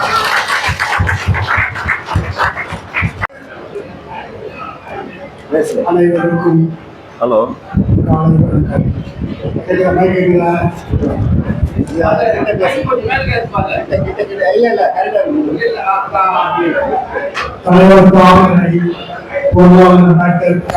உள்ளிட்ட அனைத்து மாநில நிர்வாகிகள், மாவட்ட நிர்வாகிகள், நமது சிறப்பு விருந்தினர்கள் மற்றும் நமது உறுப்பினர் சொந்தங்கள் அனைவருக்கும் எனது இனிய காலை மற்றும் மதியம் இரண்டும் கலந்த இந்த வேளையில் எனது பொன்னான வணக்கங்களை அமைதியாக்குகிறேன். அன்பு நண்பர்களே, நண்பர்கள் ஒவ்வொருவரும் ஒவ்வொரு தலைப்பை பற்றி பேசினார்கள். அதில் மிகவும் நமக்கு பயனுள்ளதாக இருந்தது. ஒரு சிறிய கதை சொன்னார்கள். பலராமன், அர்ஜுனன், கிருஷ்ணன், இந்த 3 பேர் கதையை சொல்லும் போது அதில் ஒரு கருத்து ஆழத்துறையில் இருந்ததை அறிந்தேன். அது என்னவென்றால், பொறுமையாக அன்பாக இருந்தால் எதையும் சாதிக்க முடியும், கோபப்படக்கூடாது என்று வலியுறுத்தியிருந்தார். நானும் சொல்வதற்காக நான் வெட்கப்படவில்லை. ஒரு 3-4 மாதமாக கருவில் மீண்டும் வருவேன் என்று அடிக்கடி நான் சொல்லிக்கொண்டே இருப்பேன். ஒரு சின்ன கோபத்தால் அதிலிருந்து விலகி 3 மாதமாக நான் பதிவில் வராமல் இருந்ததை நினைத்து வெட்கப்படுகிறேன், வருந்துகிறேன். சரவணனின் கதை எனது உள்ளத்தை தட்டி எழுப்பிவிட்டது. அதனால் இன்று மதியம் முதல் பதிவில் மீண்டும் வருவேன். மிக மகிழ்ச்சியாக உள்ளது சரவணனின் கதை. தலைவர் தாமரை தாய்குழந்தைகளில் பெண்களின் வீரமாக வளர்க்க வேண்டும், பேரத்திகளை வளர்க்க வேண்டும், வீரம் கூட்டி வளர்க்க வேண்டும் என்று கூறினார். அது தாய்குலம் மட்டும் செய்ய வேண்டிய வேலை இல்லை. நாம் அனைவரும் நமது பேர குழந்தைகளை, பெண் குழந்தைகளை வீரமாக வளர்க்க வேண்டும். பேர குழந்தைகளையும் நல்ல பழக்க வழக்கங்களும் நீதி கதைகளும் சொல்லி வளர்த்தால் அவர்கள் இந்த புலப்பாடியில் வன்முறைகள் செய்ய முயல மாட்டார்கள். அவர்களை பொறுத்து பாதுகாக்க வேண்டியது, அறிவுரை வழங்க வேண்டியது நமது கடமை. நாம் அனைவரும் நீச்சல் தெரிந்திருப்போம். நமது பேர குழந்தைகளை நீச்சல் கற்றுக் கொடுப்பதற்கு இப்பொழுது உள்ள நமது மகன், மருமகன் இவர்களால் முடியாது. நேரம் கிடையாது, கால சூழ்நிலை அவர்களுக்கு கிடையாது. நாம் சற்று ஓய்வாக இருக்கிறோம். பொறுப்பெடுத்துக் கொண்டு கண்டிப்பாக நமது பேர குழந்தைகளுக்கு நீச்சல் கற்றுக் கொடுக்க வேண்டும். அது அத்தியாவசியமான ஒரு நிகழ்வு. எனது பெயர் 4 பேரும் 2 பேரும் நல்லா நீச்சல் அடிக்கிறாங்க. 2 பேரும் இப்ப 5வது 4வது படிக்கிறார். இடையில் அட்டாண்டு ஃபுல்லா கற்றுக் கொடுத்துருவார். அதனால அனைத்து நண்பர்களும் தங்களது பெயர்களுக்கு முடிந்தால் பெயர்களுக்கு நீச்சல் கற்றுக் கொடுக்க நாம் முயற்சி செய்ய வேண்டும். சரி, இதே என்னதான் நான் 2004 ஜனவரி மாதம் 6ஆம் தேதி இதய அறுவை சிகிச்சை செய்துள்ளேன். இதய அறுவை சிகிச்சை என்பது ஒரு சாதாரணமான ஒரு நிகழ்வு. அது மற்ற நோய்கள் எல்லாம் பயப்பட வேண்டியது. கொஞ்சம் கவனமாக அன்பு நண்பர்கள் கேட்கிறோம். அனைவரும் குறிப்பாக கவனிப்பது தெரிகிறது. இருந்தாலும் நான் சொல்வது, இது பேசக்கூடிய ஒரு பதட்டம் இருக்கிறது. நிறைய பேசி பார்க்கவில்லை. அதனால் தலைவர் பாடலை போல இன்னும் சரளமாக பேசுவதை முன்புள்ளதாக கொஞ்சம் நீங்கள் மாற்றி நீங்களே கருத்தை ஏற்றுக்கொள்ளலாம். 2004ஆம் ஆண்டு எனக்கு முதல் நாள் இந்து விழாவிலிருந்து இந்த கை சோழர் வந்து கழுக்கும் கழுத்த உடனேயே இதயம் என்பது நாம் பிறப்பதற்கு முன்பே 7 மாதம் இதயம் துணிக்க ஆரம்பித்து விடும். அது நாம் கடைசி வரை கொடுத்து கொண்டே இருக்கிறோம். இதயம் மற்ற நோய்களை எல்லாம் சீராக்க முடியாது. இதய நோய் என்பது இதயம் ஒரு சுயநலவாதி. இதயம் ஒரு சுயநலவாதி. நாம் தன்னைத்தானே தினமும் அதை புதுப்பித்துக் கொண்டே இருக்கிறோம். முட்டிகால் வலிக்குதுன்னு சொன்னா அதுக்கு வந்து தேவையான சத்தம் கொடுக்காது. ஆனா இதயத்துக்கு தேவையான சக்தியை எங்க இருந்தோ அந்த உள்ளுணர்வு வந்து அதை சரி பண்ணி அதை தயார் பண்ணிருக்கோம். அதனால இதயம் மட்டும் எல்லாருக்கும் ஸ்ட்ராங்கா இருக்கும். இப்ப ஹார்ட் அட்டாக்ல வந்து ஹார்ட்ல வந்து நோய் கொஞ்சம் ஒரு 1000 பேர் 5000 பேர் 10,000 பேர் ஒருத்தர் இதயத்துல வந்து நோய் உண்டாகும். மற்றபடி அவங்களுக்கு உண்டாகக்கூடிய நரம்பு சார்ந்த இடங்கள் இருந்தா அனைத்து பெருசாக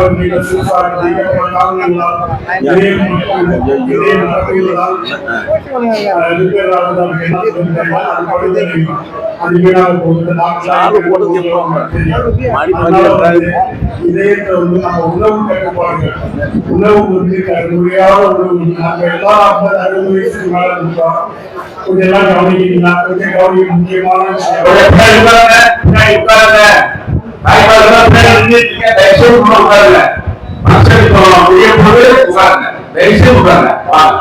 ஒரு 5 நிமிடம் மட்டும்தான் நம்ம இதயம் வந்து பாதுகாக்க வேண்டியது நம்மளுடைய உணவு கட்டுப்பாட்டை முடியும்.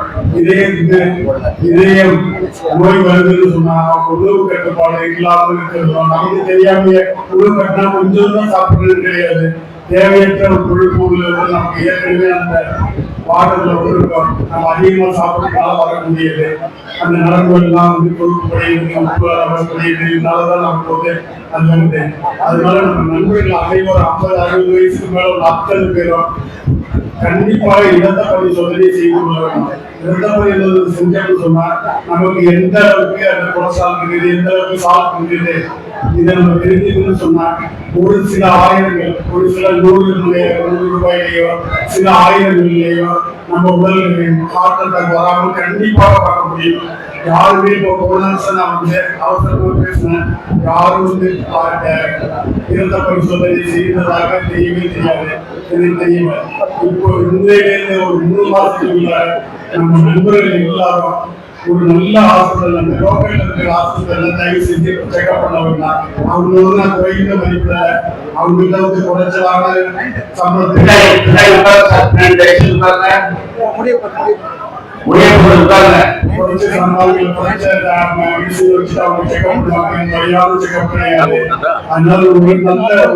உயர்தரமான மருத்துவமனையில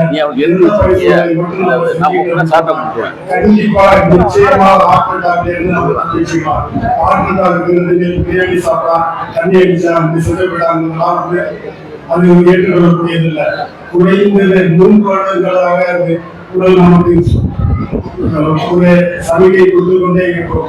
2 வருடம், 1 வருடம், கண்டிப்பாக 6 மாதம் முன்பே நம்ம ஹார்ட் அட்டாக் வரும்போது கண்டிப்பா உடல் மொழியில நமக்கு தெரியும். நம்ம உடனடியாக போய் செக்அப் பண்ணி நல்லா இருக்கும் போதே போய் நம்ம ஹாஸ்பிட்டல்ல இருந்தாலும் சொல்லியாச்சுன்னு சொன்னா 75 90 வரைக்கும் ஓடிட்டு இருக்கோம். அப்போ நம்ம போய் உடனே பண்ணணும்னு சொன்னா அதிகமாக போனா 3 லட்சம் ரூபாய் ஆகும். நம்ம இன்சூரன்ஸ்ல பாதி கிளைம் பண்ணா இல்லைன்னா பாதி காசு போட்டுக்கலாம். அதனால இதே நோய் வந்து ஒரு நல்ல நண்பராக நோய்களே வச்சுக்கலாம். மக்கள் நோய்களை காட்டணும். நோய் கேன்சர், கல்லீரல், கணையம் எல்லாமே நம்ம மாற்ற முடியாது. இதே நோய்ங்கிறது இதயத்துக்கு கண்டிப்பா நோயே வராது. அது தன்னைத்தானே புதுப்பிச்சுக்கிட்டே இருக்குது. அந்த நரம்புகள்ல உப்பு கொழுப்புகள் விளையாம பாதுகாக்க வேண்டியது நம்ம கடமை. அதனால வந்து நம்ம உடல் முக்கியமா உணவு கட்டுப்பாடு அதிகமா இருக்கணும். 2வது உடனடியாக அனைவரும் அங்கிருந்து அருகில் உள்ள இரத்த பரிசோதனை நிலையில் சென்று இரத்தத்தை பரிசோதனை செய்து நம்ம பொருளாதாரத்தில் முடிந்தால் நான் இது மருத்துவ பரிசோதனை எனக்கு இரத்தத்தில் பாடல் இருக்குது எல்லாம் 5% கூட இருக்குது அதை போட்டு இன்னாதுக்காக நான் மாத்திரை சாப்பிடுறேன்னு நம்ம பொருளாதாரத்தில் பதிவு செஞ்சேன்னு சொன்னால் அது அடுத்தவர்களுக்கு அது ஒரு விழிப்புணர்வு ஏற்படும். அதனால பொருளாதாரத்தில் இரத்த பரிசோதனை செய்யறவங்க அது ஒரு பதிவாகவும் உள்ளதால அனைவருக்கும் நன்றி. வாய்ப்பு கொடுத்த அமைப்பாளர்கள் குடும்பாளர்கள் அனைவருக்கும் நன்றி. இந்த மாநாட்டுக்காக எனக்கு 5000 ரூபாய் நன்கொடை வழங்கியிருக்கிறார். 5000 ரூபாய் நன்கொடை கேட்டவங்க கொடுக்க முடியாது தம்பி அப்படின்னா அடுத்த அந்த ஜிபே நம்பர் சொல்லுங்க. தம்பி அப்படின்னா என்னன்னு சொல்றதுல அந்த ஜிபே நம்பர் சொல்லுங்க. நீ வந்தாலே பணத்துக்கு தான் நான் தெரிஞ்சுக்குவேன், ஆனா சொல்ல மாட்டேன். உடனே வரக்கூடிய பணம் தம்பியுடைய பணம். வாழ்த்துக்கள் தம்பி. தமிழ்நாடு சோழகத்தில் பயணித்துக் கொண்டிருக்கும் அனைத்து உள்ளங்களுக்கும் நைட் அண்ட் வெங்கடேசின் இனிய வணக்கத்தை அன்போடு தெரிவித்துக் கொள்கிறேன். இந்த குரலகத்தை நல்ல முறையில் வழிநடத்தி செல்லும் எனது அருமை நண்பர் திரு ராமலிங்கம் திருவள்ளூர் மாவட்டத்தை சேர்ந்த அவர்களுக்கும் இந்த குரலகத்தில் பொறுப்பில் உள்ள அனைவர்களுக்கும்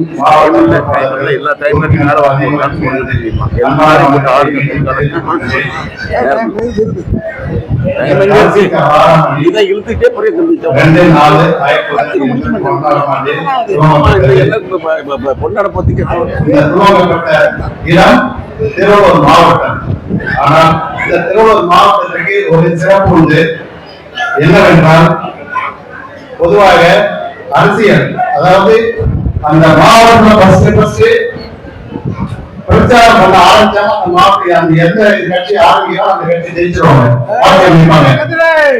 அதே போல அந்த மாவட்டத்தினால ஃபர்ஸ்ட் வந்து திருவள்ளூர் மாவட்டத்துல எல்லா காலத்திலுமே இருக்கு. அந்த மாவட்ட லிஸ்ட் எடுத்தீங்கனால ஒவ்வொரு மாவட்டத்திலையும் திருவள்ளூர் மாவட்டம் காலத்துல இருக்கும். அதே போல நம்ம கார்த்திகை 6ஆம் மணி திருவள்ளூர் மாவட்டத்துல நம்ம காலேஜ் எடுத்து வச்சதுனால இன்னைக்கு எல்லாருமே எல்லாருக்கும் இந்த தமிழ்நாட்டில் உள்ள அனைத்து மாவட்டங்களில் அனைவருமே சிறப்பாகவும் எல்லாரும் ரொம்ப வசதியா இருக்கும். பிள்ளைகள் ரொம்ப மேன்மையான அதாவது டாக்டராகவும் இருக்காங்க, டாக்டராகவும் இருக்காங்க, குரூப் ஒன் ஆபீஸராகவும் இருக்காங்க, அதே போல பிசினஸ் இருக்காங்க. நிறைய ஏகப்பட்ட முக்கியமான பதவியில வந்து இருக்காங்க. நாம அந்த இந்த பதவியில ஃபர்ஸ்ட் காலேஜ் எடுத்து வைக்க சொல்றோம். 5வது படித்திருந்தால் போதும் தமிழ் எழுந்து படிக்க தெரிஞ்சுதான் நம்ம சேர்ந்தோம். ஆனா இன்னைக்கு நம்மளுடைய பிள்ளைகளை பார்த்தீங்கன்னாக்கா எல்லாம் ஹை லெவல்ல எல்லாம் 2 டிகிரி 3 டிகிரி அப்படி படிச்சுட்டு ரொம்ப சிறப்பா இருக்காங்கன்னா அதுக்கு என்னடாங்க இந்த திருவள்ளூர் மாவட்டம் தான். திருவள்ளூர் மாவட்டம் யார் காலேஜ் எடுத்து வச்சாலும் சோழ பாண்டு கிடையாது, சூரிய ஆனது கிடையாது, எல்லாம் சிறப்பா இருக்காங்க. இந்த நிலைமை அருமையா எல்லாருமே நம்ம காவல்துறையில பணிபுரிந்து நம்ம கூட பணிபுரிந்து என்னுடன் பணிபுரிந்து ஓய்வு பெற்ற அனைவரும் என்னோட மூத்தவர்கள், என்னை விட சின்ன யாருமே கிடையாது. நான் தான் சின்ன எல்லாரும் அனைவருக்கும் எனது அண்ணன்மார்கள் அனைவருக்கும் எனது அண்ணன்மாருடைய துணையர் அனைவருக்கும் இந்த குடும்பத்தினோட அனைவருக்கும் எனது அன்பான வணக்கத்தை அன்புடன் தெரிவித்திருக்கிறது. இந்த வாய்ப்பு கொடுத்தமைக்கு நன்றி சொல்கிறேன். நன்றி, வணக்கம். வாழ்த்துக்கள், வாழ்த்துக்கள். உன்னுடைய குணத்துக்கு நீ என்னைக்கு நல்லா இருப்ப, வளர்ந்து இருப்ப. உடல்ல எவ்வளவு காரணங்களோ அவ்வளவு இருக்கு. அவர் எந்த மாற்றம் இல்லை. இறுதியான சிறப்புரை கவனிங்க. அந்த சிறப்புரை முடிஞ்சதும் நன்றி உரை முடிஞ்சதும் சாப்பாடுதான் கொடுத்துடலாம். அது கிடையாது.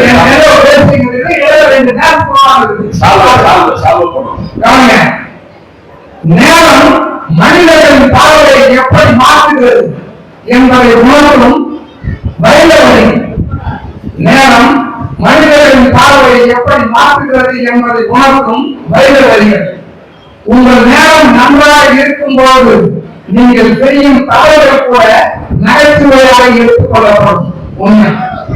ஆனால் உங்கள் நேரம் மோசமாக இருக்கும் போது நீங்கள் செய்யும் நகைச்சுவைகள் கூட தவறுகளாகவே பார்க்கப்படும். ஆகவே மனிதர்களின் பாராட்டுகளையும் விமர்சனங்களையும் விட உங்கள் இலக்கிலும் முயற்சியிலும் கவனம் செலுத்துங்கள். காவல்துறை என்பது கடினமான துறை. வெற்றிகள் எண்ணப்படுவதில்லை, தோல்விகள் பூரணமாக காட்டப்படும். இறுதியாக சிறப்புரையாற்றுபவர்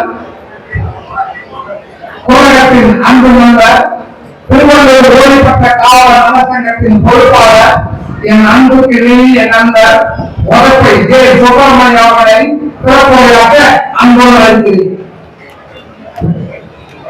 பொருளாதார பல்வேறு வானிலை அறிக்கை டெய்லி அண்ணன் போடுவார். வானிலை அறிக்கை பாருங்க, பொருளாதார நீங்க பார்க்கலாம். காவல்படை ஆறாவது இனமான காட்டி சொந்தங்களுக்கு எனது பணிவான வாழ்த்துக்களையும் வணக்கத்தையும் முதலில் சமர்ப்பிக்கிறேன். வணக்கம். இந்த மேலையை அலங்கரித்துக் கொண்டிருக்கும் படித்த மேலாளி ஐயா அவர்களுக்கு எனது முதல் வணக்கம். தமிழ்நாடு ஈர்த்தெடுத்த தவப்புதல்வன் நமது குழுவின் தலைவர் தாமரை செல்வம் ஐயா அவர்களுக்கு எனது தாழ்மையான வணக்கத்தையும் வாழ்த்துக்களையும் சமர்ப்பிக்கிறேன். அதற்காக வேலையை அலங்கரித்துக் கொண்டிருக்கும் ஆளுநர்களுக்கும் சார்ந்தவர்களுக்கும் எனது வணக்கம். இது ஒரு பணிவான வணக்கம். தாமதத்தில் போறவங்க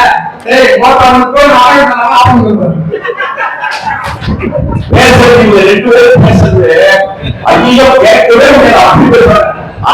இன்னைக்கு ரொம்ப பணிவா வணக்கம் சொல்லுங்க. அந்த நல்ல மனம் வைத்த நல்ல உணர்வை உங்கள் அனைவருக்கும் என் சிறந்தாசி தரவூப்பி மீண்டும் ஒரு முறை அனைவருக்கும் வணக்கத்தை சமர்ப்பிக்கிறேன்.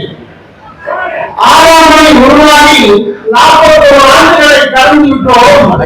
நமது அன்பு அதை நோக்காவை நோக்கி வளர்ந்து கொண்டே இருக்கிறது.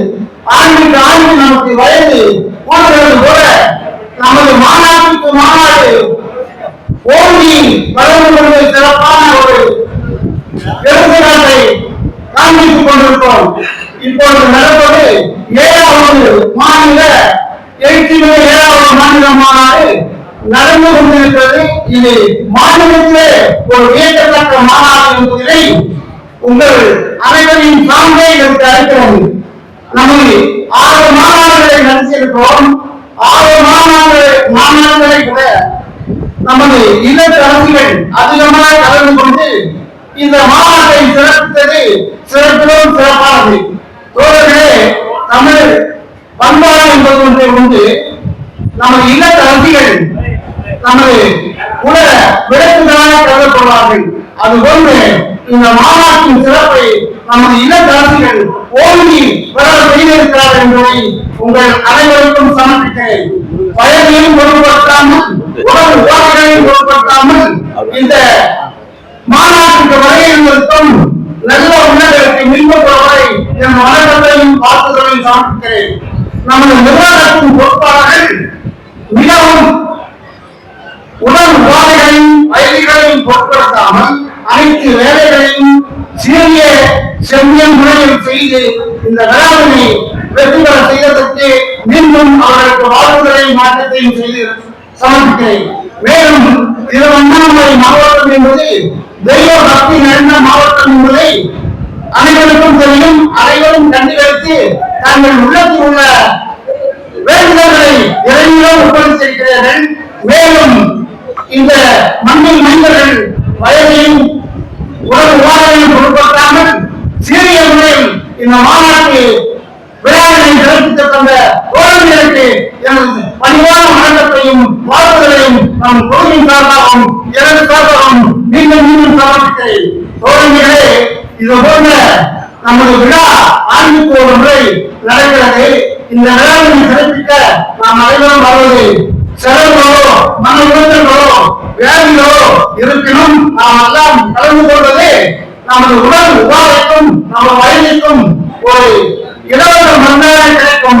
இறைவன் நமக்கு கொடுத்த இந்த அற்புதத்தை பயன்படுத்தி வந்திருக்கும் அனைத்து வெள்ள மனங்களுக்கு நல்ல உள்ளங்களுக்கும் எனக்கு மனமார்ந்த வாழ்த்துக்களையும் வணக்கத்தையும் போய் முடிக்கிறேன். வணக்கம் வணக்கம் வணக்கம். நன்றி நன்றி நன்றி. அடுத்ததாக அடுத்தபடியாக சிறப்பாக சிறப்புரையாற்றிய உதப்பை ஜே சுப்பிரமணியம் அவர்களுக்கு வாழ்த்துக்களை வணக்கத்தை தெரிவித்துக் கொள்கிறேன். இறுதியாக சிறப்புரை முடிந்தது, நன்றி உரை இருக்கிறது. நன்றி உரைக்கு முன்னாடி அனைவருக்கும் போராடி போட்டப்படும். சொல்லு இப்ப தயவு செய்து